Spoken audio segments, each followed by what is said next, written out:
All I can say is if you're not familiar with these two faces, you ain't from around here. Yeah. Stanley Ransom, how are you again, my friend? Fine, Gordie, fine. It's been what? How many years? 3? About 3 years, I'd say. Yep. Or Maybe more? Since we Yeah. talked to you, and we're not even in the same venue. Mm-hmm. We were in your beautiful house on Broad Street. Yes, that was a nice house. A little hard to heat, but a great house. Lots of space. It's gone now, right? Yep. Mm-hmm. Great old house. We toured the house. We loved it. I loved old buildings, but this is an age where we have to be very careful about how much fuel we burn, and our resources have to be protected very carefully. So you moved. Oh, yes. We downsized as much as we could, then moved here to 35 Iowa Street, where we're enjoying the luxury of the select homes. On the former Plattsburgh Air Force Base. Yes. Good commercial, Stanley. Watch out. He'll be singing a jingle for him before we leave here today.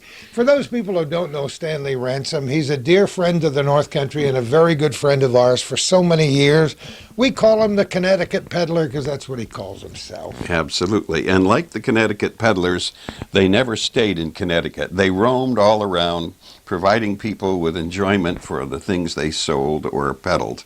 In my case, songs. You know, it's so interesting because there just aren't peddlers per se anymore. But I grew up in that era, and you grew up in that era. Oh, yes. There were always peddlers peddling everything from ice to milk to rags to Absolutely. to patent medicines to whatever, yes. you know, in the neighborhoods, and that was a charm that can never be recovered, you know, except in our memories. I know. I used to wait for the Watkins man to come with Oh my liniments goodness! I and all forgot the those things. Watkins man. The Watkins man. Well, who was that? Oh, Was it? I can't remember. The Fuller Brush man used to come. yes. And there was another. There were several of those people. Raleigh man. Oh, the Raleigh man, yeah, here in the yes. North Country. And there was the bread man and the milk man and the ice man. And the Iceman. Yeah. The Iceman coming. Oh, doesn't he? Ooh. Anyway, No. we do have a lot of great memories, and you've created and recreated a lot of those memories in song because you've been so much involved in collecting folk tunes for how many years now? Well, about, let's see, I've been singing folk songs since 1940. So I've been collecting. Just a couple of collecting years. since about 1950, I guess, and starting in Long Island, where I did collected all the traditional folk music of Long Island back in the 60s. I was part of the folk music revival down there, and put out 2 CDs with all the traditional music on it. And when I came up here, I immediately started looking into folk music again and collecting and writing a few, composing a few. I think one of my first songs up here was the Smithweed Bridge, because in 1974, when I came up here, the D&H Railroad had torn down the bridge because their new cars wouldn't fit underneath it. So I think that was the first song I wrote up here. It was delicious and delightful, and I couldn't wait to play it on the radio. I remember. I'm going to do a column one of these days. Maybe by the time you see this, I will already have written it about the late Sid Spiegel. Oh, and yes. how Sid came on the air that morning, Mm-hmm. and he had driven by, and the bridge was gone. bridge was Old gone. Humpy, as my kids used to call Oh, it, yes. was gone. Overnight, it was gone. And what a shock everybody had. So Stanley did the Smithweed Bridge in the city with the stereo smell and the, Yes, all the problems with the sewage plant. That was such a great subject. and the I more think I wrote things 3 change, the songs more on they that. stay the same, because right now we're embroiled in the same controversy. I was standing outside a local establishment the other night, barely able to take a breath after walking out of the restaurant. Oh, boy. And so they're working on it. Yeah. They're working on it. You've had a lot of good subject matter. Oh, well, yes. Well, when you've been around as long as we have, you've come across a lot of good things. One of the things that strikes me is what comes around goes around, maybe. My grandmother, when she first got a phone back in 1910, I think it was, whenever the phone rang, she'd go to the mirror and she'd fix her hair before she answered the phone. Don't you love it? we've got picture phones now, and I can see people going to the mirror and adjusting their hair, making sure they look nice before they answer the picture phone. It's a whole new set of laws we've had to devise with those picture phones. They're not allowed in certain establishments for certain reasons, Yeah. in certain restaurants, and isn't that amazing? Oh, boy. That's a great story about your grandmother. I don't think I ever heard that one before. Well, no, we used to laugh about it at home, but she was a nice lady. So. You know, we have talked about a lot of your history before, but we're going to still touch on the Dateline. Did you come up here to work with the library system, or what brought you here? Yes. Well, I came up from Long Island, where I'd been at the Huntington Public Library, and then in 1974 I became director of the Clinton Essex Franklin Library System. And we had about 24 employees, 2 bookmobiles, and about 25 libraries that we advised and gave services to. Now I think there's more than 30, and they're down to 1 bookmobile, making all these stops in the smaller communities. It's a great service, and it's also very nice to be up in this part of the world. You know, I used to go through the Adirondacks on my way to help some board of trustees, and I think, they're paying me to do this. I can't believe it, and I'm having such a good time, you know, just helping people with books. We visited libraries and talked to librarians, and it's a constant battle for funding, isn't it? Always, always. Constant battle. We need the funding for books. Books are still important. Also, other kinds of services, from the internet services that are provided for the people who don't have them at home. Kids can come in and do their homework, and we provide, through the libraries, a full range of services now. A lot of people do research at the libraries. I still love to go there. Yes. Yeah. My history, a lot of it is attached to the research that I've done in libraries. And I still love to go there and pour through the old microfilm. And, you know, Oh, yes. a lot of people research the old local newspapers who want something. And I get 2 or 3 emails a week from people who they need an event from their childhood. They remember what year and what month it was. So they get that month out and look through every single newspaper. And if they're like me, they get waylaid on the old ads and the stories about people they knew. And oh, yes, you come across, well, I was doing some research on the Chateauguay thaw, as you have. So I got out the Chateauguay record back in the early days. And I remember, you know, pausing to read, and in about 1917 there was an article, Definite Proof That Eating Trout Causes Cancer. Isn't that amazing? There was a whole article on it that they had discovered the source of cancer was eating trout. Isn't that? And now they caution us about the mercury in our fish. Oh, well. Not to mention the mercury in our teeth. That's something else I wrote about for another column. Oh, that's another one. Oh, my goodness. I used to call it silver. I thought I was so rich because I had all this silver in my teeth until I realized it wasn't silver at all. It was I know. I used to tell people I brush my teeth with Noxon, which is that, you know, the brass polisher or shiny metal polisher. So. Do you remember when shoe stores had x-ray machines and you could go in and you stuck your foot in the x-ray machine and you could see the bones in the bones there. Your foot. Little did we know we were being exposed to all those x-ray. I know. And here we are. Survived. Maybe that's what made us tougher, Calvin. I'm not sure. Oh, I know. And I think my mother used to leave egg salad out on the counter for a while, and nobody thought about it. Now, if it's 5 minutes out of there, off it goes into the garbage. We didn't even know what the word salmonella meant when we were kids. No, we thought it was some kind of fancy dessert. Yeah. Stanley, you've been doing so many things. What have you been doing lately? What are you doing now that you really enjoy doing these days? Well, of course, playing music is one of my chief passions. And I still collect some musical instruments on any trips that I go to. I've been working at the hospital as a volunteer a couple hours every day, and for the medical librarian, whom I happen to know very well. Very well. I've shared a few meals with her, yes. right? And writing articles is another thing I've been doing. AARP has asked me to get involved with their activities on the state level, so sometime in January we're going to be discussing that. There's enormous amounts of things to do. I'm on the board of the Champlain Valley Transportation Museum, and that's going And we places. were going to be there today Yes, to do this show, except for no one heat, thing. no heat. It's a little chilly The down furnace there. is broken. Yep.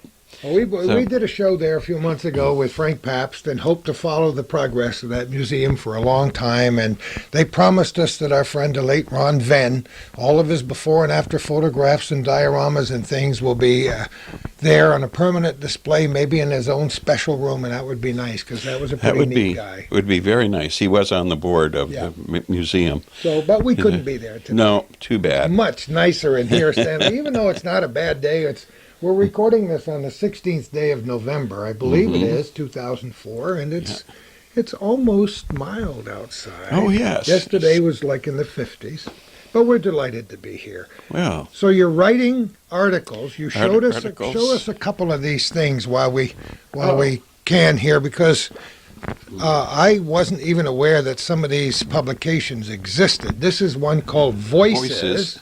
Yes, this is the Journal of the New York Folklore Society. I'm on their board also. Of course you are. But the article that I did was Games Children Played, and it shows the Battle of Plattsburgh children's games. Anybody who's been to the Battle of Plattsburgh commemorations yearly, downtown in front of City Hall, has seen Stanley with the games down there, because you've been in charge of that venue for a long time. Chris and I have been co-chairs of that, and now we have Keith and Carol Lunn, former teachers, helping us, and boy, what an asset they are. So I've been doing the Games Children Play. When did that come out, Stanley? This came out in the spring and summer of 2004, so it's a fairly recent journal article. How does a submission like that work? They know who you are, and you send it in and let them... I send it in, and there's a separate committee that judges whether they want to publish it, and then an editor gets in touch with me and says, you should change some things. Editors always do that. Okay. And then I make a few changes, and then after about a year, then they find the time to put it in. Do you get responses to the articles?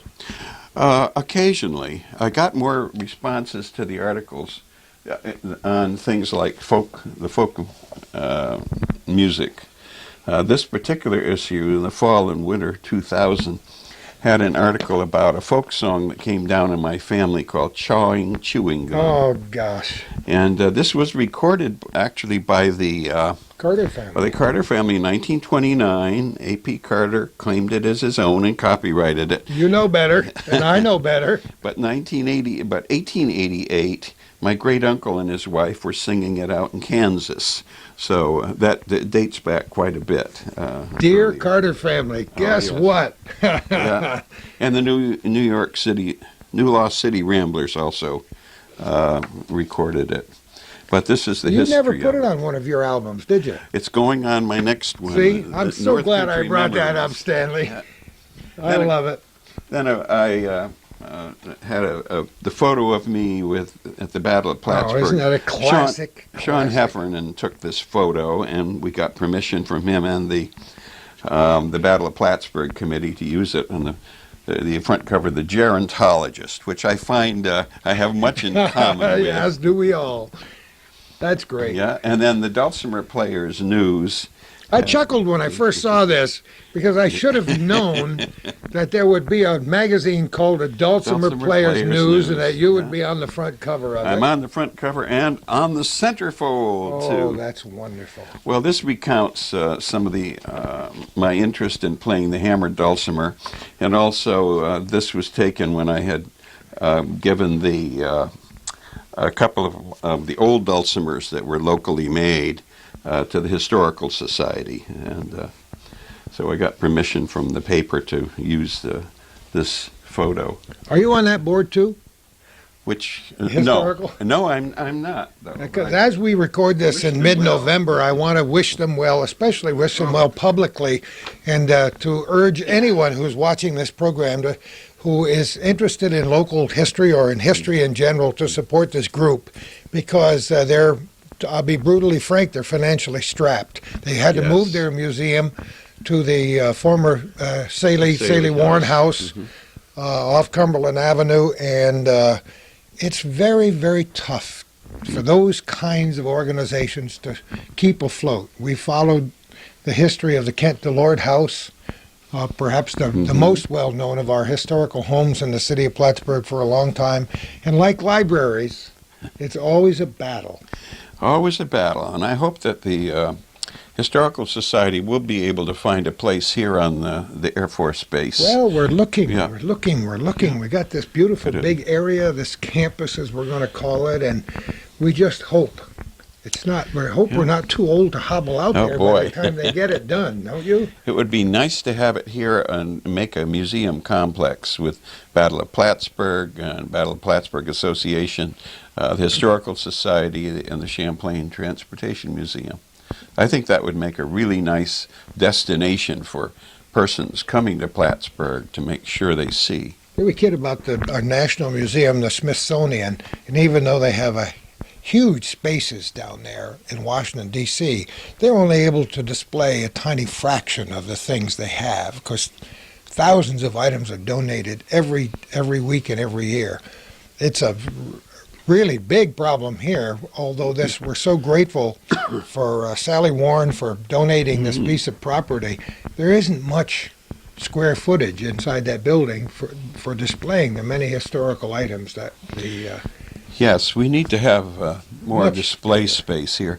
One of the things I noted when I went down to visit the Smithsonian a number of years ago, that according to what they were saying then, the most popular exhibit was the Philadelphia, cannonball and all, from the relic of the War of 1812 that had been raised by Captain Hagland back in 1934, I think it was, and we finally saw the ended movies. Down there. Yeah. Yeah. Now, what we need is something akin to that up here, because we have such a glorious history with the Battle of Plattsburgh. Oh, we need a full-size replica of the Saratoga right there. Oh, yes. Right off. Something like that. On the shore. Sure. Yeah. But anyway, we can dream, and sometimes dreamers actually put their dreams into action, and we hope the future will bode well, because we do have a great deal of history.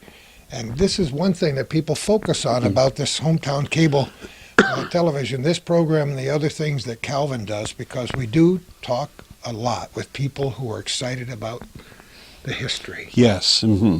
This is a great place for history, local history. We're almost standing on hallowed ground right here, you know. Absolutely. The former Plattsburgh Air Force Base, which is a story all by itself. But. And this place is really growing also. Right here on the air base, they're starting to build new homes in the vacant property.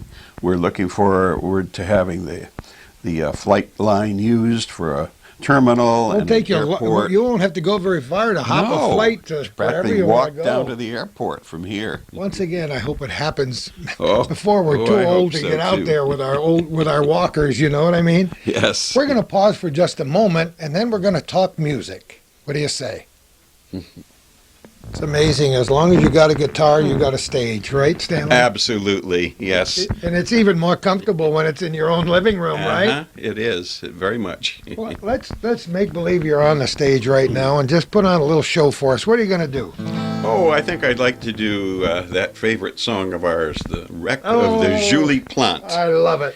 I always tell people before I do this that it was done by Dr. William Henry Drummond in 1896, appeared as the second poem in his book, The Habitant. He was a physician to the French-Canadian people. And one of the things the song talks about is an arpent, A-R-P-E-N-T, which I learned is 560 feet. Mm-hmm. So here is the song. On one dark night on Lac Saint-Pierre, the wind she blow, blow, blow, and the crew of the wood scow Julie Plante got scared and run below. For the wind she blow like hurricane, by and by she blows some more. And a scow bus up on Lac St. Pierre, 1 hour pont from the shore. Now the captain walked the front deck and he walked the hind deck too, and he called the crew from up the hole, and he called the cook also. Now the cook, she's name was Rosie, she come from Montreal, oh, a chambermaid on a lumber barge in the Grande Chine Canal. Now the wind she blow from the northeast west, and the south wind she blow too. And Rosie cried, Mon cher captain, what I shall do? Then the captain threw the big anchor, but still the scow she dreef. The crew he can't pass on the shore, because he lost his skiff. The night was dark like one black cat, the wave run high and fast, and the captain tagged the Rosie girl, and he tied her to the mast, and he also tagged the life preserve, and he jumped off on the lac, and he said, goodbye, my Rosie dear, I go drown for your sack.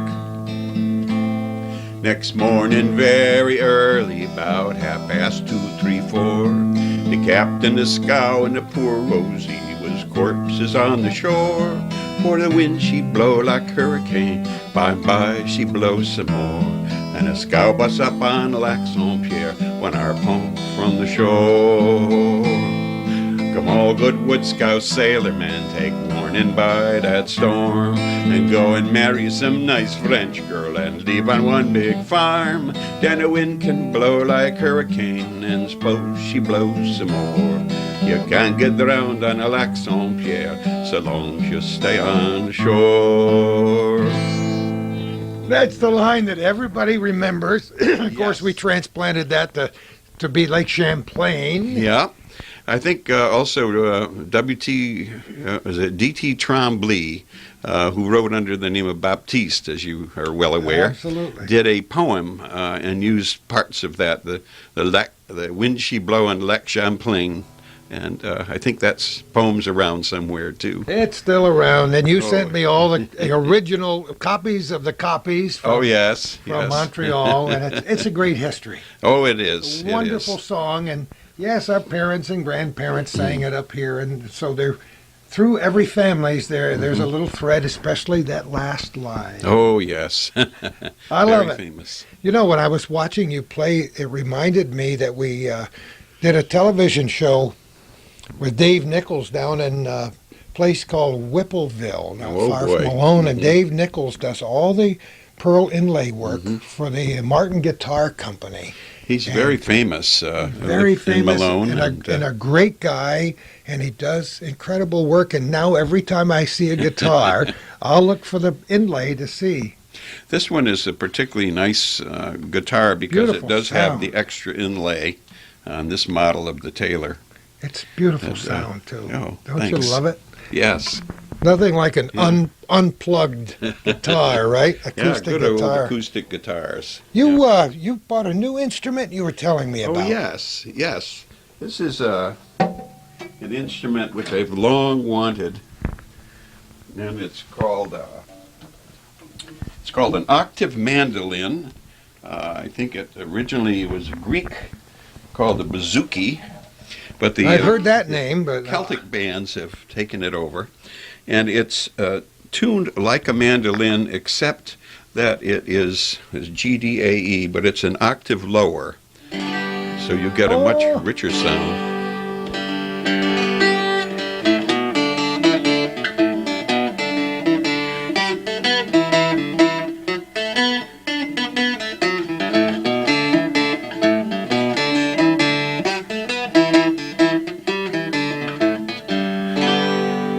It's a little bit of the maid behind the bar. is that? Yes, I've heard that melody before. I love it. How long have you owned it? Just since September. Yeah. It seems like every time we go and visit our daughter in Los Angeles, I haunt the old used music stores and come back with something. One year I got a balalaika Oh, yes. I and remember. a couple of other instruments. Each time I go out there, I seem to pick up another one. So this is the one I'm really working on now. The stretch is longer for the fingers. Oh, it is. So you have to you hop. You don't put your fingers but you have to hop back and forth, a little jumping. So You hop a lot better than I could hop. I could never learn how to chord like that. First of all, I'm left-handed, and I never had a guitar or banjo or any other instrument that was. well, you can make them left-handed. I guess you can. I guess you can. So, I love it. That's beautiful. So Yeah. you're going to continue to work with that? I'm going to continue to work with this, yes, and the hammered dulcimer, of course. You know, you play many instruments. How many now? Well, I don't know. I suppose 12 or 15. I have started learning the fiddle, but I gave up after 4 days. I learned to play one or two songs, but that took a lot of time, and time was something I didn't have. So I stuck to the more interesting and maybe simple stringed instruments. Well, I have trouble blowing things. Now, didn't you say you played something like saxophone or something? I played the trombone, and I played the tuba. And I can't get any sound out of those musical instruments. That's why I stick with the stringed ones. There were always horns around the house. My brother was a trumpet player. My dad played the trumpet. Oh, yes. I never got into the trumpet because my lips were a little bit too, let's say, generous for that little tiny. So I liked the bigger trombone and then the big sousaphone. I loved the oompa sound. Oh, yes. I like the sound of that. But stringed instruments, I never was able to master. But it's a matter of taking the time. And how did you get attached to the dulcimer? Back in 1980, I heard Rod Driscoll play. And so I asked him to make me one, which he did. And then I went over to North Country College, and a community college in Saranac Lake. And for a week-long session, they had a hammered dulcimer player named Paul Van Arsdale. He's kind of a legendary hammered dulcimer player now from North Tonawanda. So he taught me how to play it, and then I went on from there, going to festivals and workshops. And I go every year to Blue Mountain Lake in June. They have a week-long dulcimer symposium, they call it, and learn some more from some of the great players around the country. What a beautiful place that is. That is nice. The museum is one of the finest of its kind in the world. Yes, yes. We did a nice tour there a few years ago. I think we're going to make another trip sometime because it's changed a lot. I have a poem there at the end of the mining exhibit. Oh, do you really? Yes, my song on the Ironville mine is posted on the wall at the end of the mining exhibit. I love it. So I was really flattered that they wanted to use that as the end of their mining exhibit. You know, I can remember every year at this time when I was on the radio, and that hasn't been since 1997, that we would be doing a few commercials and public service announcements and news stories about Stanley Ransom and recording CDs. How many have you made? I've made 7 so far. Have you really? 7 recordings. I think, well, the first 2 are cassettes. The first one was Down the Saranac, about the kids who went tubing on the Saranac and got into trouble. Then the Adirondack Sampler for 1992 for the centennial of the Adirondack Park. And then North Country Christmas, which is very popular right now. Songs connected with the North Country for Christmas time. That has held up very well. Every time I listen to it, I enjoy it even more. And then went on to do Songs of Lake Champlain. So I like the Songs of Lake Champlain. There's so much variety connected with Lake Champlain as far as the music goes. And then I did 2 Long Island recordings. I love Long Island and my Long Island home. And finally, I ended up with the Battle of Plattsburgh, all the music connected with Plattsburgh in the War of 1812. And that's held up very well, too. So, are there songs of Lake Champlain that are still undiscovered, do you think? Or have you uncovered most of them in your travels? I've uncovered a lot of them, but I keep looking. You know, the search is part of what's interesting about life. The search as well as the finding, but the search is important. So I keep looking and listening, hoping I'll find a few more. I've composed some to tell stories about Lake Champlain during Prohibition days or other times. So, and then I've gotten into storytelling, and I do stories about things that are going on in this area, as well as any of the classic stories. You talked about your storytelling, and I haven't heard much of your storytelling. Just give us a little sample here.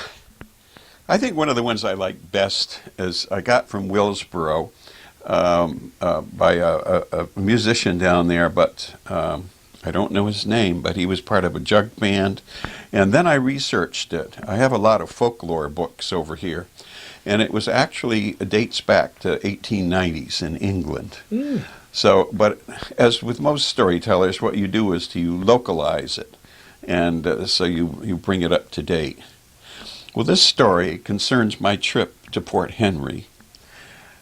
Sunday, I went down to the Amtrak, and I picked up a ticket to go down to Port Henry. I thought I'd take the train this time because I was tired of driving. You know, it's 52 miles or something like that.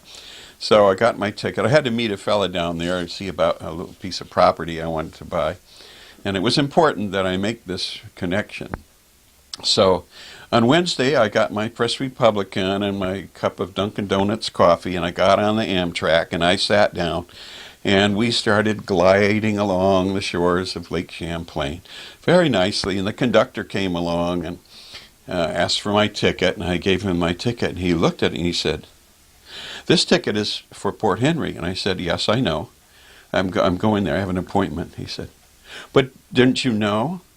The train doesn't stop in Port Henry on Wednesdays." "What?" I said.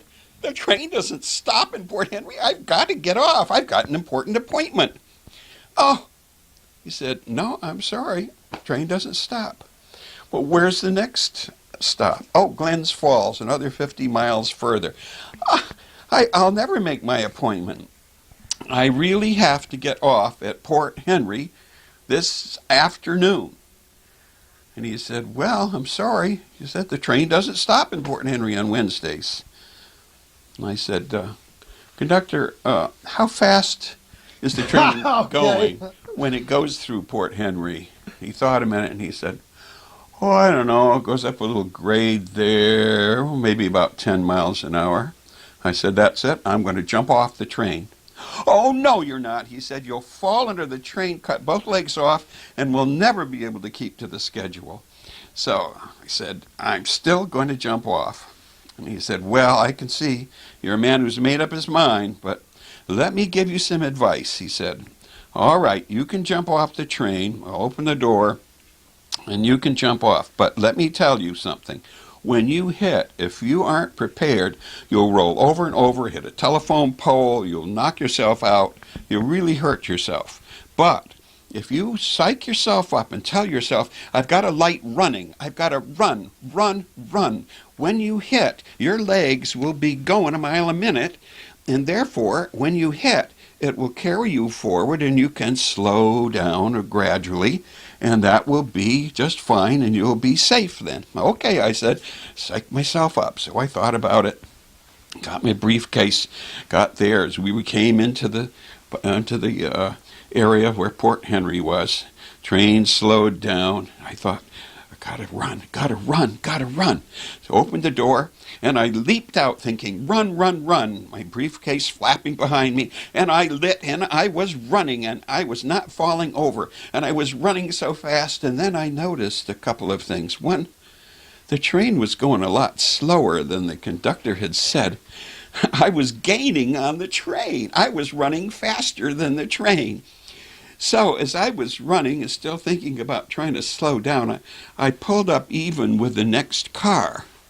Just then, the conductor in the next car opened the door, reached down, grabbed me by the elbow, yanked me in, and said, "Boy, are you ever lucky. You know, the train doesn't stop in Port Henry on Wednesdays." Oh, you're beautiful. I love that story. I love it. How many times have you told it? About a dozen. Have you really? A dozen now? A baker's dozen. 13. This is 13. Oh, yeah. That's just beautiful. That's a great story. Yeah, the other one I was doing was called A Flock of Geese. I'm ready. Oh, the flock of geese. Now, we see over on the other end of the place here. We have some of those geese on a mobile that's going around the birch, paper birch. Well, this is a story about a friend of mine named Hank Huggins down near Asheville, North Carolina. It was in the fall, late in the fall. Hank liked to go out hunting, get a deer once in a while, or maybe a goose for Thanksgiving or Christmas dinner. Well, as I said, this was late in the fall, and he watched the Canada geese going over. They're not Canadian geese, I said. They're Canada geese. Yes, he said, Canada geese. So they were flying in their V formation, and right near his home was a round pond. In fact, it was called Dishpan Pond because it looked like a dishpan. And small enough, but about 100 geese settled down on it. It was getting dark. He noted that they were there. I'll go out early tomorrow morning and get me a couple of those geese, he said. Fine. So he went to bed, and then in the morning he got up really early for daylight. And when he got outside, he noticed that there had been a hard frost, a really hard frost that had come that night. And he stepped on the grass and it crackled. He looked at the trees and they were covered with rime and frost. And then as he started down towards Dishpan Pond with his gun in his hand, he heard a lot of squawking down there on that Dishpan Pond. And he looked and he could see the geese. First one would try and flap and then settle down, and then another would try and flap and get off and settle down. Their feet had gotten frozen in the ice, and they couldn't move. Aha, he said, boy, this will be easy. I don't even have to waste a bullet. I'll go down there and whack one of them on the head, and that'll be just it. So he went out there in the middle of the pond, surrounded by squawking geese, each one trying to get off the ice, but their feet stuck fast. He picked out a big old gander, and he was going to whack it on the head. Suddenly it lunged at him, even though its feet were on the ice, flapped his wings at him, nearly knocked him over. Oh, he thought, I guess that won't do. I guess I better shoot him anyway. So he raised up his gun, picked out a goose, and fired. Bang! Well, the sound of that report was such that it galvanized all of those geese into action. And instead of just one goose flapping its wings and another, they all flapped their wings at the same time, startled, trying to get away from that terrible noise. And then Hank noticed something. He was rising up into the air. He was perched on a ice floe only a couple of inches thick, and these geese were carrying up into the trees. I love it. Oh, what's he going to do? My gosh. So he started getting higher and higher. He could look over the edge and see there was the church and his house and the school and the grocery store. He was getting higher and higher. He got above the trees. He started thinking. Here he was in the middle of all these geese flapping their wings, and they were headed south. Now, it's not going to be long before the sun comes along and is going to melt this ice, and then, he said, I'll drop like a rock. So I'd better do something about it. He said, now, maybe what I'll do is pop off a few geese. So he took aim and he fired this one, bang, and knocked that one dead. And he turned around and did this way, and then this way, and this way, because he didn't want to fire at the geese all on one side that would tilt him over. He had to be very careful, and each time he did that, he felt the ice floe going down a little bit. So he kept firing here and there, popping at irregular intervals. Finally, they started going down further and further. Well, by this time, he'd shot quite a few of them. He'd almost used up his ammunition. Eventually, they were a few feet above the ground. He fired the last 2 or 3 shots, and crash, they came down. Ice floe broke apart, and the few geese that were left started flying away.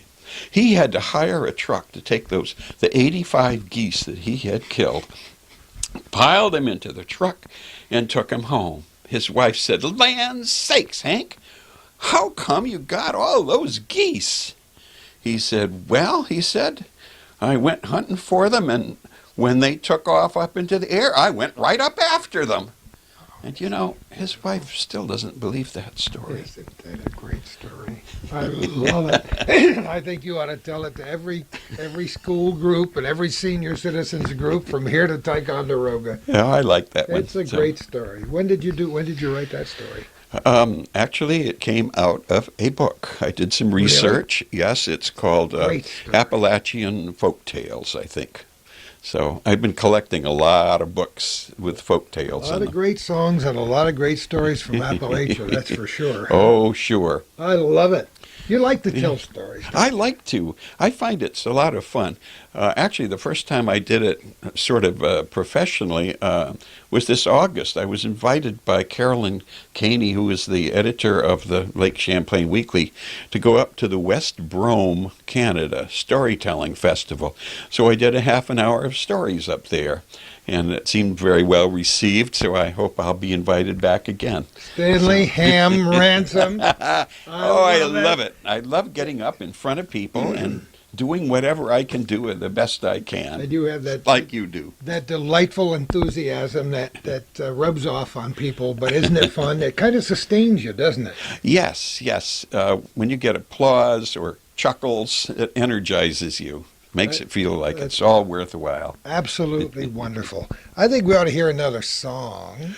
Okay. You got an idea for another song? Well, let's see. One of the songs I like is actually dates back to Reber. It's on my Christmas record. How about Skating at Reber? Oh, I love it. And written by Mary Spear back in 1896. Oh, haven't we had lots of fun skating on the ice? Of all the sport we've ever had, there's nothing half so nice. We've skated all the time we could, whatever time or place. We've skated sometimes on our backs, sometimes on our face. And in this most exciting sport, the girls have had their share. 'Twould tickle you to death to see them skating on a chair. Someone to push along behind, then they are nicely fixed. When suddenly the girls and boys and chair and ice get mixed. The children all have skated, all the aunts and uncles too. Sometimes a nimble grandfather will glide among the crew. And you ought to see the minister, the way he gets along. For he knows as well as we do what will make him lithe and strong. Skated Monday morning, we skated Saturday night. We didn't skate on Sunday, no, I guess not quite. And the boys and girls were skating, I won't say as they should, while the mothers washed the dishes and the fathers chopped the wood. But the glad voice of the skater on the ice is heard no more. The skates are hanging on a peg behind the woodshed door. The boys are pouring arnica upon their battered shins, and the girls are saving pennies up to get some more hairpins. Listen, Skating in Reber. Great song. Where did it come from? Mary Spear did that. I mean, you told me she wrote it, but in 1800s? In 1896. Wow. And I think it appeared, and it could have been Edna May Teal's Adirondack Tales.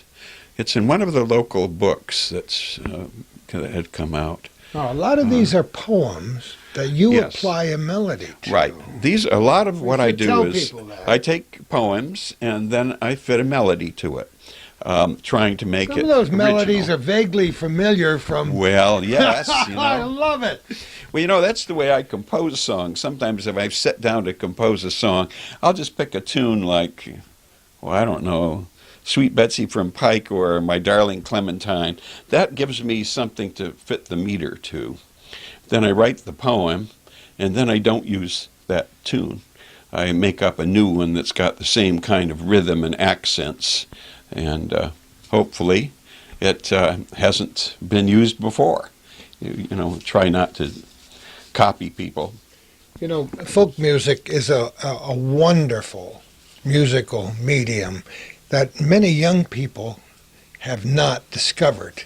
You and I didn't discover it because it was always part of Yes. are growing yes. up through the years. And but for some reason, even as a youngster, I was attracted to our country's folk music and to all the people you know and love. And a guy whose name is very familiar to you, Oscar Brand, Oh, yes. has now released a brand new recording of presidential campaign songs. I have heard about it, but I haven't heard You it. would love it. Old Tippy Some- Canoe and Tyler Oh, too, and all yeah, the other and ones. some obscure songs with lyrics that are just a little bit racy, even Yes. by today's standards. But Oscar Brand is a real special kind of guy. He and many others, Yes. and Stanley Ransom, Yep. keeping this folk music alive. Got to keep the tradition going, and I hope that young people will consider writing some songs of their own. Back when they had the Imagination Celebration, I know I worked on with some of the classes on making songs about inventors and things like that, and that was a real joy to help young people try and compose their own music and songs. So. You know, we're just going to digress for just a moment if Calvin in our audience doesn't mind. I'm such a fan of music, all kinds of music. And we talked about just now about youngsters discovering folk music, but youngsters should be exposed to music from the moment they're born or even before they're born in the homes. And I spend a lot of time promoting music in our schools.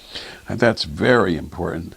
Music in the schools is one of the most important things that teachers can do, and principals.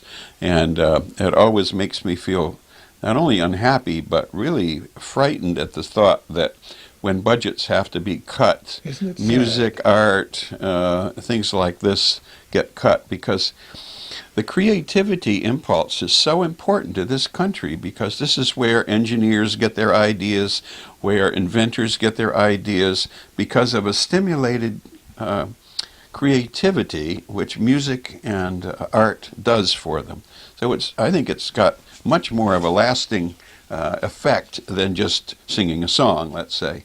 Well, you know, to do a recent presentation, I did some research, and there is scientific proof that kids who study music, take lessons and study music and play music, do better academically in almost every field, especially math and English. And at the pre-college level, they score pretty consistent, like 40% higher on their SATs than people who aren't musically inclined. I think so that there is a connection. That should be much more known than that. Well, I'll scream it. I'll scream it yes. just as loud as I can. But it is very important, and it was important for me. It's important now. It just tickles me to be here with you, listening to you play this wonderful music and talk about music and how it's been a huge part of your life. If you were to take the music element away, I'd have you'd still very be, little you'd left. still be 30 years old. Yes. Wait a minute. I love it. Music is such a joy. It's wonderful to be able to compose and play music, either by myself or with others. I love to get together with people and play music. It's a great joy to see other people playing music, and also help anybody I can to get acquainted with music, with instruments, and so on. And once in a while I go out to the schools and take a collection of instruments. I've got about 40 of them, and I take a variety of them out and show the kids how they're what they look like, what they sound like, and do a song or tune, so it's to open up their minds to the fact that any of these instruments might be something they would be interested in playing. Does it please you to make an occasional discovery among old sheet music that you see, or somebody gets in the attic or the cellar and says, wow, we found a copy of the March to Plattsburgh or whatever? Yes, that's always a great joy. The late Warder Cadbury was very helpful. He was a great collector of sheet music. I think most of them are at the Adirondack Museum. But from him I got things like the Coshaqua Waltz or Coshaqua Waltz. I never know how to pronounce no idea. that. But and then there's a Port Henry March and some other things like that. Is there really a Port Henry March? Yeah, there's a woman named Pearl, I think, did some music down in Port Henry and wrote numbers of waltzes and marches. I did 2 of them on, I think it was my Lake Champlain CD. But it's always nice to be able to come across some music like that you didn't know existed and to use it. One of the nicest things about Lake Champlain is its tradition and its history. And one of the things I had come across was a song by Richard Narden in 1983 called "The Piper's Refrain," the story of Lord Duncan Campbell and the ghost at Fort Ticonderoga. Yeah. That's also on my Lake Champlain song. And I made sure I tracked down the persons who owned the copyright and paid them their 7 cents a copy to make sure. So I got a letter from them saying I was permitted to use the song. So I'm very keen on making sure people get credit and that copyright is observed. Many people are not as scrupulous in that regard as you are, Stanley. I can attest to that. For example, that recording of the Carter family and the chewing gum song from way back when. That's happened so much in history because after a while songs become traditional. They call them traditional. Right. And it's hard to find the origin sometimes. Yeah. People now sing songs, in My Merry Oldsmobile, not knowing that it was a song written about 1910 and by a person who has the copyright, or maybe his descendants does. So you have to be really careful. How many people besides Stanley Ransom and me know the words to that song? Isn't that a riot? Why those things stick in your mind from your childhood? Well, one of the things I did was to use that tune in My Merry Oldsmobile for a song about the library bookmobile. Did you really? Yep. I never heard that one. And my bright red bookmobile, through the mountains we will wheel. We will bring you books to read and information you may need. We are always on the go through the sleet and rain and snow in your Clinton, Essex, and Franklin library system bookmobile. So there's several more verses. He got it all in there with the correct meter, too. That was no small task. Used a shoehorn on that one. Get all those words in. I love it. That's a great melody. No wonder it's that beautiful rhythm. It's a nice kind of rolling up and down through the mountains. Yeah. There were a lot of wonderful songs written right around the advent of the automobile. Yes, there were a lot of good songs. I was researching some of them for transportation. The program I did for the museum, and My Merry Oldsmobile, and Come Josephine, and my flying machine, Going Up We Go, the Titanic, 1917, the Waiting for the Robert E. Lee, all kinds of songs to do with boats, ships, planes. And then in 1937, Amelia Earhart's Last Flight. Lindbergh's. And Lindbergh's Lucky Flight. Lindy. Lucky Lindy. Great song. Oh, that was a Great good song. one. Yeah.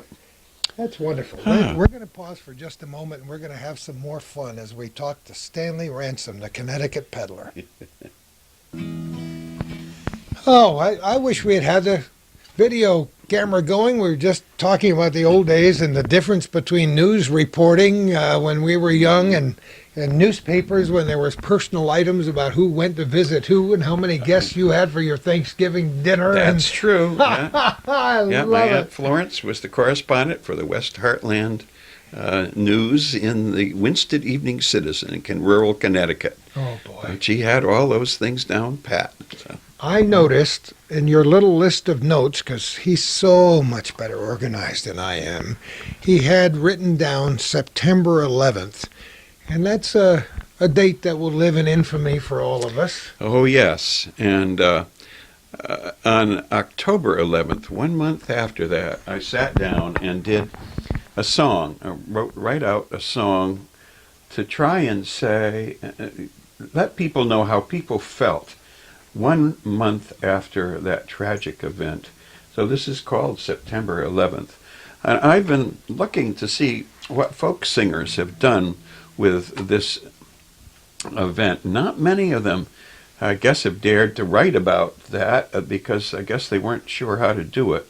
Or if they do it, they veil it in all kinds of illusions.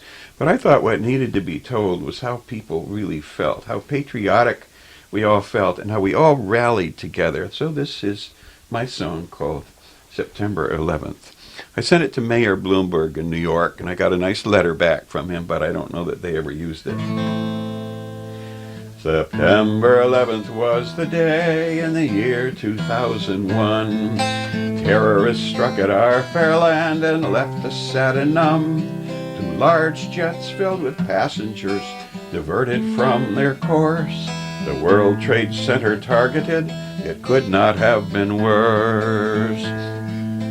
Gigantic clouds of flame came forth to melt the towers of steel. An hour later they collapsed, which made the city reel. The Pentagon was next to feel the cruel invaders' wrath.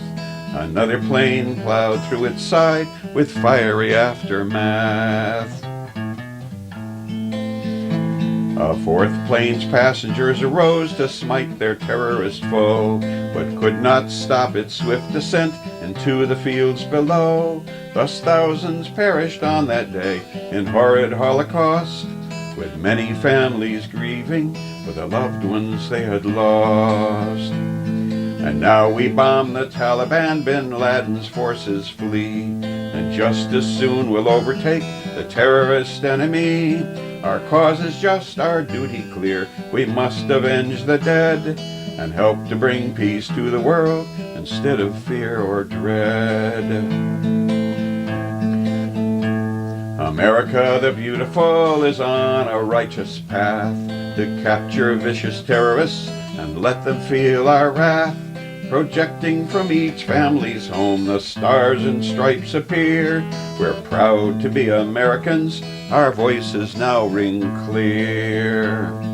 America is vulnerable, it's such a shock to learn.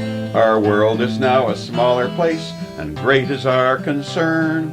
We must work with our friends abroad, our troubles will not cease, until we've built a better world and seen a lasting peace. That's powerful. Those are very good lyrics, and they was so poignant and fresh in your mind when you set them down, wasn't it? One month later, 1 month after that. And now we are several years later, and I find it very interesting that it has the same effect on me today as I'm sure it did when you wrote it. Yes, and I've learned things subsequently about what happened after that. Of course, Plattsburgh sent down medical people and rescue people to try and help at the World Trade Center. But also there were losses, too. I know a family in Long Lake whose son-in-law, who lived in New Jersey, was one of the people who perished in the World Trade Center. So this event really, I think, had repercussions far and wide, that it affected a lot more people than just the ones in the New York City area. So. And in our world, I was thinking as you were singing that a theme has been recurrent since my childhood and long before I was born, and it becomes a hue and cry at this time of year everywhere, and it's peace on earth, goodwill towards men. Towards men. And that's what your last line is, lasting peace. A lasting peace, yeah. And history tells us that that's a pretty tough thing to come by. That sure is, yes. And I think a lot of people find comfort in some of the old-fashioned things. I have a song called The Old-Fashioned Songs, which deals with some of the hymns that you and I know. I love them. And I don't know whether we have time to do that one or not. We got time. Come on, Stanley. Okay. You got it there? This was my mother's favorite song, and she taught it to me, and called The Old-Fashioned Songs. And it's a song that was... that came out in 1934. And let's I see. didn't know if we'd find anything today that predates me, but that does by 3 years. Uh-huh. But So, the old hymns, of course, I was brought up in a deeply religious family and in church several times a week, as was the custom back in those days. And so the old hymns are boy, ensconced indelibly in my memory. And when I hear them, Amazing Yeah. Grace still that makes still turns me to resounds, mush. Turns me to mush. and Here's a guy who loves to print the lyrics large enough so he can see them from more than a That's foot right. away. I love it. this is by George Cook, the old-fashioned songs, 1934. My mother loved this song, and when I started out singing with a buddy, we were called the Heartland Harmony Boys. I was I in the love it. 5th grade, and we did country western and also hymns like the old-fashioned songs. So we made sure we did that one.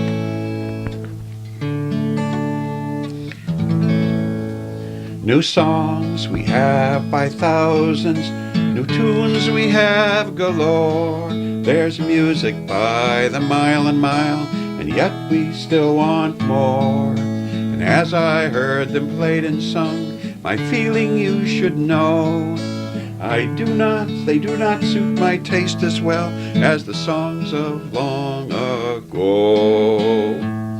I love the old songs, the old-fashioned songs.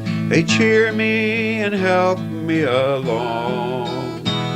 Between you and me, wherever I be, there are none like the old-fashioned songs. There's Jesus, lover of my soul, I need thee every hour, and Rock of Ages cleft for me. O Lord, now send the power. Come, Holy Ghost, with light divine, nearer, my God, to thee. Faith of our fathers living still, dear Lord, remember me. I love the old songs, the old-fashioned songs. They cheer me and help me along. Between you and me, wherever I be, there are none like the old-fashioned songs. And when on Jordan's banks I stand and view the landscape o'er, above the rest this note shall swell, redeemed forevermore. All hail the power of Jesus' name, let angels prostrate fall, bring forth the royal diadem, and crown him Lord of all. I love the old songs, the old-fashioned songs. They cheer me and help me along. Between you and me, wherever I be, there are none like the old-fashioned songs. I love it, and I've never heard it before. Oh, really? Yeah. I've heard every one of those songs. I'm sure you would be familiar with the So titles. your mother taught that to you when you were a child? Yeah, right. And it was 6 years after it was written. This is one of our songs that we sang in our little duo, that the Heartland Harmony Boys. Heartland Harmony Boys, and how many were there? 3 of you? There were 2 of us. Just the 2? Lindy Emmerich. He was named for Charles Lindbergh, of course. Lindy Emmerich and I were doing that, and we had kind of bandanas and pseudo-Western outfits and did those country songs. Love it. All the old songs like Rockin' Alone in an Old Rockin' Chair, The Letter Edged in Black, and Bradley Kincaid songs like The Little Shirt That Mother Made for Me, which is another one I love to sing. And That's wonderful. And whatever happened to Lindy? Oh, he became an engineer down in Waterbury, Connecticut. He's passed away since, but we sang together all through school. We used to be parts of pageants and Did you other stay in touch with activities. him after school? Oh, yes, yeah, because he and his family lived in this little town of West Heartland, Connecticut. So I knew his family, and we'd see him from time to time and talk about the old days with the Heartland Harmony Boys. We sang duets, mostly harmonized with each other on all these songs. That was a lot of fun. And so we did weddings and dances and Grange affairs and things like that. There's always a Grange Hall. Always a Grange Hall. Always a Grange Hall. The Grange was very important there. It really, really was. Calvin and I have been talking about Woodmen of the World for years as that kind of an organization, but the Grange... The Grange dates back to, I guess, around the 1890s. It was kind of a farmers' cooperative, but also a protective association and a gathering, but it had a lot of philosophical parts to it. I remember my Aunt Ida was always known as Flora, which is apparently an office in the Grange, and she did flowers. But every Saturday night, the Grange put on a square dance. So that's where I learned to do As they did in every dance. Grange on the face of this nation, including Malone, where I grew up in my high school years. We learned not only did we go as teenagers, but children went, families went, and so you might be dancing with a 6-year-old or a 90-year-old. It was just great. It was a really good family kind of entertainment, and I got to know all of the square dances that this caller did. It was New England style, and so I was able to call them in graduate school in New York City. No kidding. Yes, the head of our must have been the hit. The head of our library school down there, you'd say, "Come on, Stan, stop studying. The people want to square dance. The students want to get together and square dance." So I'd play my guitar and do Duck for the Oyster and Dive for the Clam and Marching Through Georgia. That's the one I remember. You remember that one? Oh, yes. Oh my, I still remember some of them, but you know, the Grange, funny thing of just on these images, how they flit through your mind. Yes. The image I had of the Grange Hall in Malone, I think the building is probably still there, was all the guys on one side and all the gals on the other side. Oh, it was just like high school. I couldn't figure it out then, and I can't figure that out now. But those are pleasant memories. Very pleasant. Square dancing. Not just here, but in many parts of the country. Well, it was a very much accepted way of, you had a girlfriend, or if you wanted to invite a new girl out, why, this was quite an accepted thing to do. You'd take her to the square dance. And so everybody was there. You square danced, and so went out and smooched a little in the car sometimes, but and you didn't want to miss all of the dances, and you had to stay, of course, until they did Good Night Ladies, the last one. So, yeah. But in my youth, and my youth only goes back to mostly the 1940s, because I was born in 1937. But there were Saturday night dances in private homes. Oh. And there were still barn dances. Mm-hmm.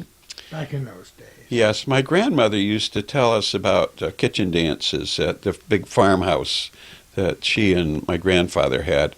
I never saw any of those. That was before my time. But they'd say, when they say roll back the rug, they weren't kidding, because they'd move the furniture and roll back the rug. Mm-hmm. All they needed was a fiddler or somebody with any kind of music. Always somebody that could play it, like a fiddler or a guitar or a piano or, or a mouth organ.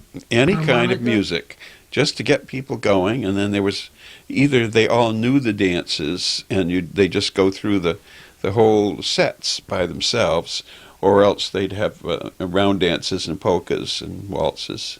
You have a wide range of appreciation of music. Do you like classical music as well? Oh yes. I like classical music very much, and often listen to it on the car radio as well as here. So I really appreciate good classical music, and I've even been trying to play a little bit on the guitar. Things like Handel's Saraband, and or I can play Paganini's Melody on the hammered dulcimer and things like that. But so I do some of that. But I also like blues, a little jazz, early jazz mostly. Me too. I've listened to some of the bebop and so on, but I can't find the tune. You know, I guess it's what I It's look hard for. when you can't find the tune. And I'm a jazz lover, and my wife doesn't like the kind of jazz I love because very often the melodies get hidden, you know. Yeah, but I like jazz and Ragtime piano. I love ragtime. yes, ragtime is good. Yeah, that's a great type of music. So I do like quite a lot of different kinds of music.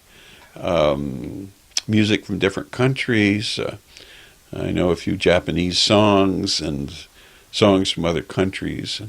So I like to have a kind of a well-rounded approach to music. You know, it's very Classical is very important. Yeah, it is to me, and I believe it should be your hat should be hung on classical music. Yes. I believe it's always enabled me, and I made a little speech in Beekmantown about this some time back to the kids and to the music teachers and to the school administrators about the importance of music in our schools. But it's very important to go back to the music you enjoyed as a youngster. And I was so fortunate that my parents introduced me to classical music very, very early.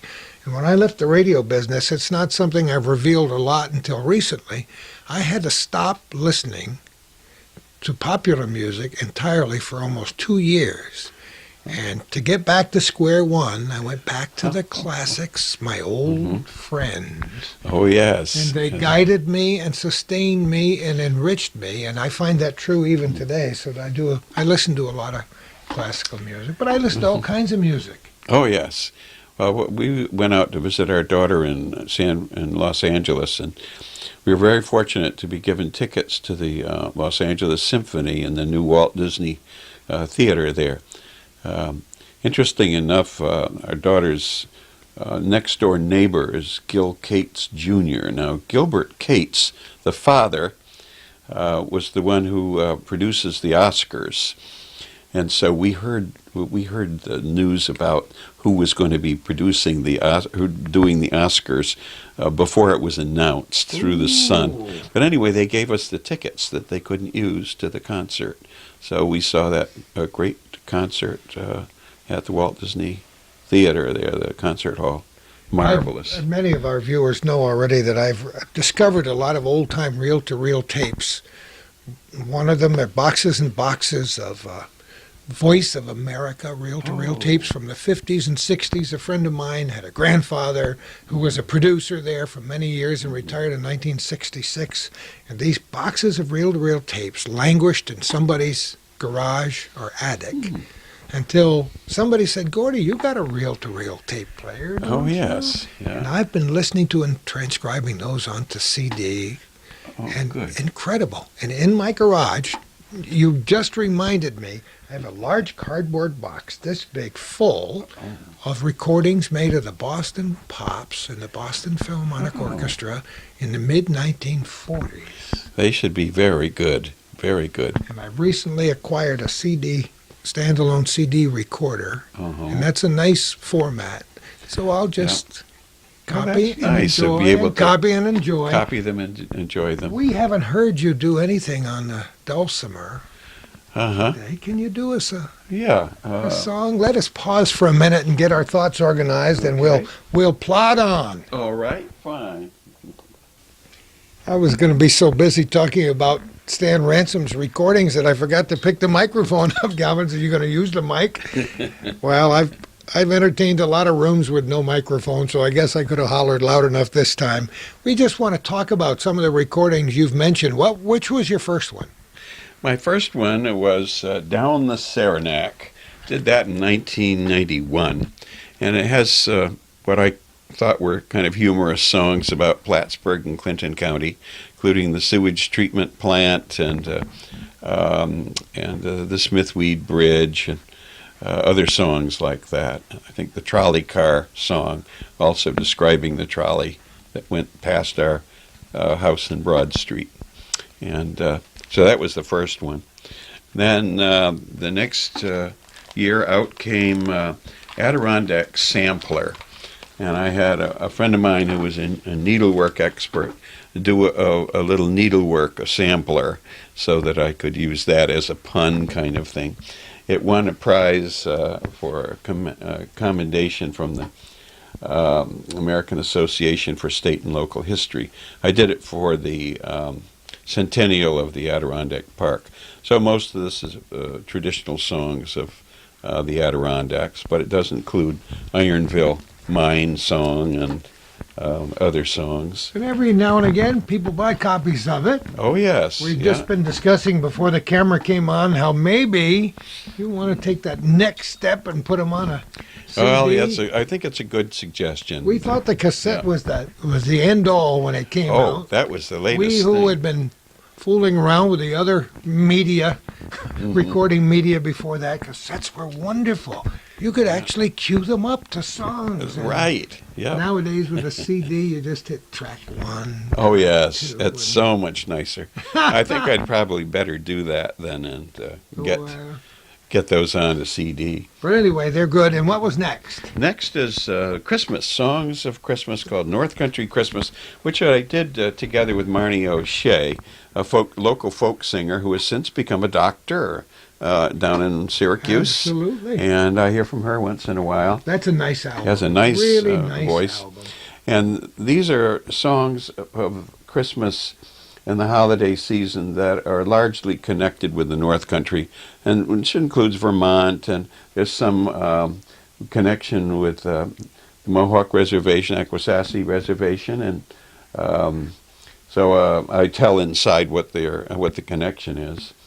After that came the songs of Lake Champlain, including Champ, the Lake Champlain Monster, the Piper's Refrain about the ghost at Fort Ty, historical songs about Benedict Arnold and the Battle of Valcour, and other songs having to do with, such as The Burning of the Phoenix, a very dramatic song story, which occurred back in 1819.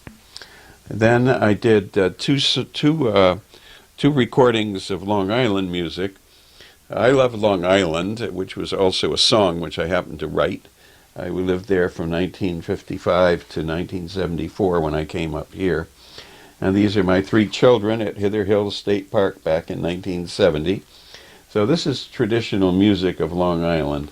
This one also is the John Howard Payne House, famous for Home Sweet Home, and in East Hampton. So this contains most of the traditional music of Long Island, all I could collect in the 60s, when there were people like Frank Warner around that I talked to, and other folk singers. So I benefited from a lot of other musicians as well as doing my research.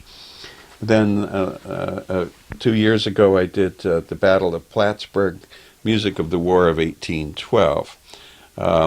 Almost used to call it the music of the War of 1814 because that's when everything happened around the Plattsburgh area. But it has a lot of historical songs about the backside of Albany, the siege of Plattsburgh, the boys at the bridge, about the teenagers who held off the redcoats, and so on.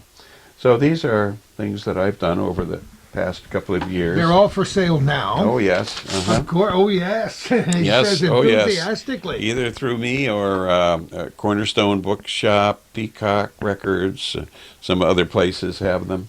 And I'm on the internet too. Oh, you are? Yeah, I have a website, www.stanransom, STANRANSOM.com. And That's easy enough. And a lot of people are doing, oh, yes. Getting ready. It's that time of year. I hear all over the country from people who used to live here, and they Don't you? And so do I. And so- I find it delicious. It's I've used nice. that word 2 or 3 times today, but it's so great when somebody says, I used to live in Champlain, or the latest is, I used to live in, and my name is Bob Drown, I used to live in Ellenburg, and my mother used to sing a song, and so on, and do you know where I can... And so I do my best to find out the information. Oh, yes. Or to send them Kay's recipe for Michigan sauce. Oh, Michigan sauce. And so you're getting those letters too, isn't it? Oh, yes, wonderful? yes. And I'm pondering now, considering doing another recording, which will be called North Country Memories, which will have the wreck of the Julie plant, the ice storm of 1998, Oh, wow. the old-fashioned songs, Chateauguay Thaw, Superstorm of '93, the City of Plattsburgh March, Chewing Gum, and a couple of other songs that I That's prepared great. So especially. are you setting a date for doing all that recording? No, I have a very nice up-to-date recording piece of equipment, and the thing is, I need to learn how to use it, and that is the stumbling block. So I'll be working on it. It's a very nice V160 Fostex over here on the table. Oh, yeah. Ready to go, and I can record into it. I can mix and put in reverb and other effects, and then put in a CD, and it will burn the CD also. So it's a kind of a one-person recording studio. You know, it's wonderful. So, Calvin and I have joined the latest digital age. He's doing his stuff in Champlain on DVD. And I finally ordered this standalone CD recorder that makes CDs from any source, of course, or live, and then burns them, copies CDs, and it's amazing and wonderful to me. yes, it's wonderful. To learn a little bit about the new. So you're gonna have to read the book, Stanley. Oh, I got to read that manual over and over again. Get started on it. We can't wait.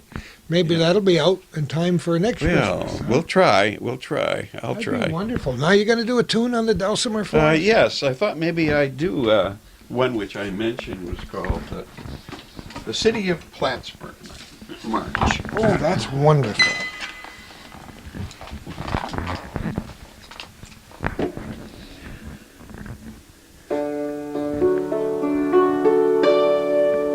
City of Plattsburgh March.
Don't you love it? But City of Plattsburgh. it's a rather ancient sound, the dulcimer, isn't it? Yes, it's actually, as an instrument, it's supposed to date back to the Bible, the book of Daniel. I guess when King Nebuchadnezzar had a party. I knew we were going to get real history here today. Yeah, in the book of Daniel. Nebuchadnezzar. Supposedly there was something like this on hand for the musicians to play. It's wonderful. And a lot of people don't know the history of the dulcimer. And I dare say there are a lot of people viewing this program today who've never seen one. But the principle is not unlike the piano. Actually, it's called a logger's piano. The lumberjacks used to take this into the woods. But if you consider an upright piano, when you take the front off, you'll see a set of strings like this. And when you press the keys, a little hammer comes out, the padded hammer, and hits the note, just like this. So it is a kind of a forerunner almost of the piano. It's been known, while it came out of the Near East, it's known all over the world. There are versions everywhere. In the 1400s, in France, in Paris, it was one of the important instruments that ladies used. I have pictures also of On the wall. on the wall Yes, of you do. people in 13th, 14th century France playing the hammer dulcimer with hammers like this. In New York State, it was very popular in the early 1900s. There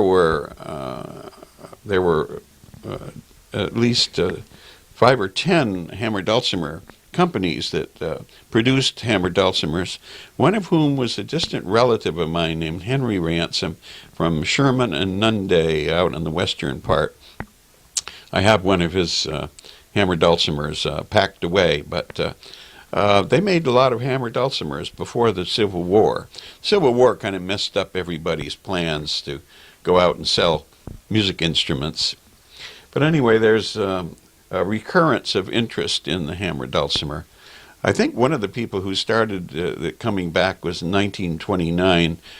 Henry Ford had an orchestra organized, and he had people playing the hammer dulcimer and that. But now local bands and Celtic musicians and string bands now often have the hammer dulcimer as part of it. It's wonderful. It's a beautiful instrument and not the easiest thing in the world to tune.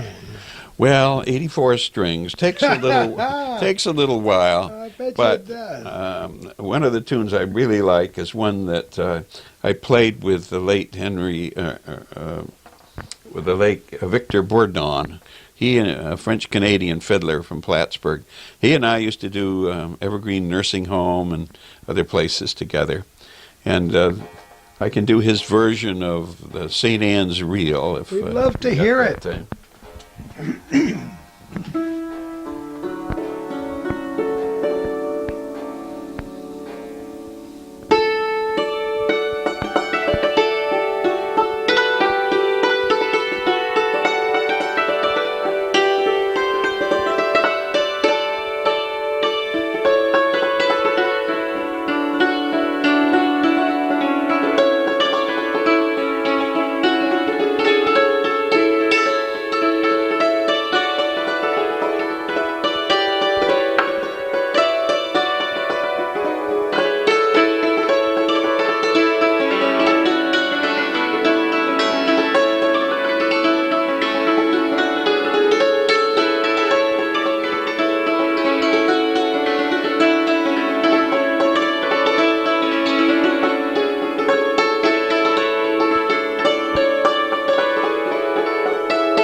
Love it. St. Anne's Reel. Isn't that great? It was maybe originally played on the bagpipe, no?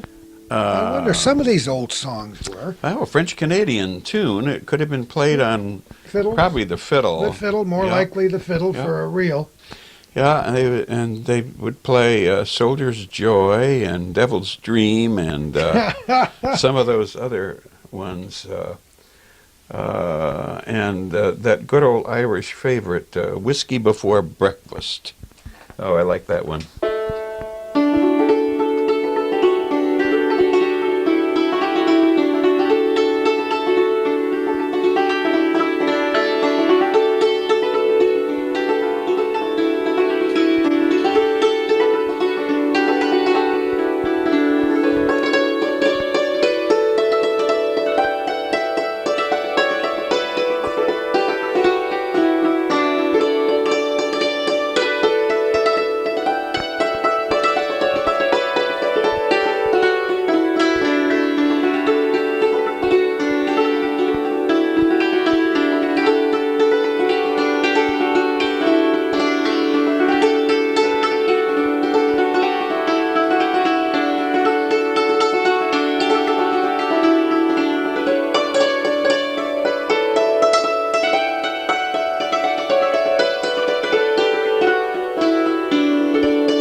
That's before breakfast. Before breakfast. Yeah, we're going to close out our program today with a just shot of the old library brand. Library brand. Where the heck did you find that bottle standing? Oh, an antique shop years and years ago. I thought, old library. Well, as a librarian, I really ought to have at least a bottle of old library brand around. 90 proof, distilled in Kentucky at Owensboro, Kentucky. You wouldn't need breakfast if you had a little nip of that before None breakfast. Of the 80 proof stuff. Stanley Ransom, I thank you again for sharing your many talents, your great passion for music, especially folk music, with us. We always enjoy coming to see you. Well, I enjoy your visits, Gordie, and it's always fun to talk with you about the good old days and music. I can't wait to see how many stories you're going to have next time I come around. This story thing's going to turn out to be a big deal. Oh, for you. I think so. Yes, I've even signed up as a professional storyteller with a National Storytelling Institute. Pretty soon there'll be a national storytelling magazine, and There is already. already? Yeah. Uh-huh. Oh, So, boy. But it's fun. I want to see the picture of you being pulled back onto the train right on the front cover. That's right. It's fun doing stories, telling stories, and getting people excited about tales. And that's great. I have a fund of children's stories and as well as adults for grown-ups. That's great. You know, to have that passion to share it with other people, there's no finer thing to do. Please give our best to your wonderful wife, who's probably busy working at the hospital. And Chris is working very hard at the hospital. Yep, at the medical library. So, give her our best. Are you going back over there today? probably a little later on. I should have known. Yeah. I should have known. Best of luck with everything you do. We hope you sell 100,000 albums before Christmas time. Thank you. We can't wait till the next one. Yes. Okay, I'm going to go work watching you. on it. Next time we come here, you'll be whipping through that new piece of equipment saying, wait till you hear what I did today, Gordie." Absolutely.